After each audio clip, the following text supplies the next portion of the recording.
Emmanuel Macron has been urged to soften his hostile approach to Britain amid fears he could cause Brexit trade talks to explode. The French president is pushing hard for Eurocrats to open legal proceedings against Britain over an alleged breach of the withdrawal treaty, sources said. Hardliners in Paris were warned to be more cautious because a European Court of Justice case could easily blow up the trade talks. This comes after EU lawyers prepared plans to haul Boris Johnson in front of its Luxembourg-based judges in a bid to force the Prime Minister to scrap his internal market bill. Michel Barnier said the threat of legal action should remain on the table but used at an appropriate time. The EU's chief Brexit negotiator today warned senior diplomats to keep a cool head and ignore the UK government's threats to rip up last year's divorce deal. In a private Brussels meeting, the Frenchman vowed to keep calm and carry on with the trade talks. He said a deal was within reach and could be ready to be reviewed by EU leaders at a summit in the Belgian capital on the 15th of October.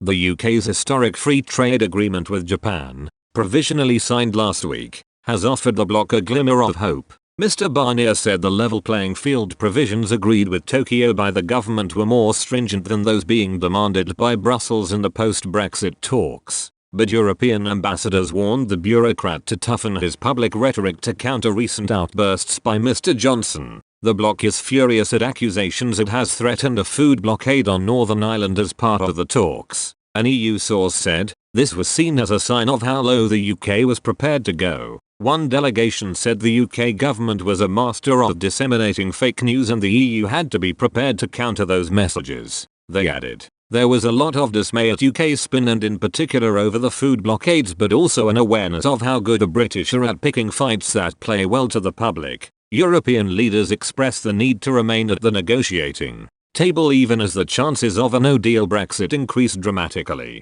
A diplomatic source said, if no deal happens, it's going to happen gradually. It's not going to happen with a big bang. At least not from the EU side. It was also suggested by Mr. Barnier the UK government had dramatically shifted its position to cover up its failed handling of the coronavirus pandemic. Furious UK officials accused the Brussels diplomat of grasping at thin air. A UK source close to the negotiations said, our position has been clear since February. We've consistently said we want a deal like Canada and have said the same thing in the negotiating as outside. So this is really grasping and totally wide of the mark.